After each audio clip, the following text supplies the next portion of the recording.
Am I going to read or pose? Okay, go. Read it. Okay. 'Twas the night before Christmas when all through the house not a creature was stirring, not even a mouse. Stockings were hung by the chimney with care in hopes that St. Nicholas soon would be there. The children all nestled snug in their beds, while visions of sugar plums danced in their heads, and Mama in her kerchief and I in my cap had just settled down for a long winter's nap. When out on the lawn there rose such a clatter, I sprang from my bed to see what was the matter. Away to the window I flew like a flash, tore open the shutters, and threw up the sash.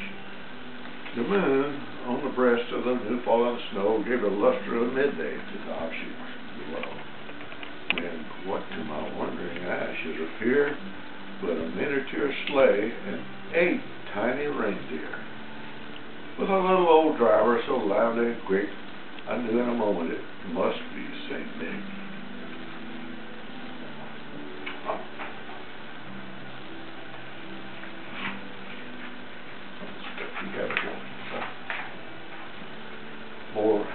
More rapid than eagles his coursers they came, and he whistled and shouted and called them by name. Now Dasher, now Dancer, now Prancer and Vixen, on Comet, on Cupid, on Donner and Blitzen. There they are.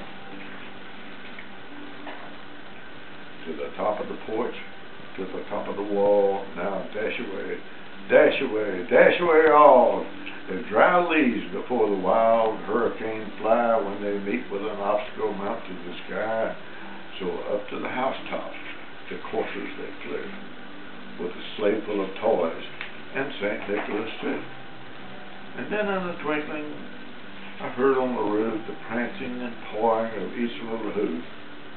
As I drew in my head and was turning around, down the chimney St. Nicholas came with a bound. He was dressed all in fur from his head to his foot, and his clothes were all tarnished with ashes and soot. Bundle of toys he had flung on his back, and he looked like a peddler, just opening his pack. His eyes, how they twinkled, his dimples, how merry. His cheeks were like roses, his nose like a cherry. His droll little mouth was drawn up like a bow, and the beard on his chin was as white as the snow. The stump of a pipe he held tight in his teeth, and the smoke that encircled his head like a wreath. He had a broad face and a little round belly that shook when he laughed like a bowl full of jelly. He was chubby and plump, a right jolly old elf, and I laughed when I saw him in spite of myself.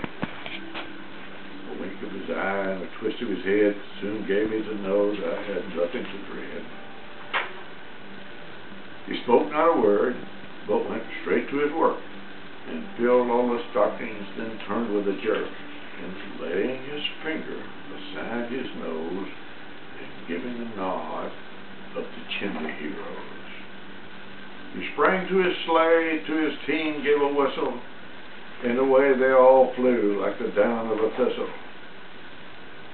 But I heard him explain, as he drove out of sight, Merry Christmas to all, and to all a good night.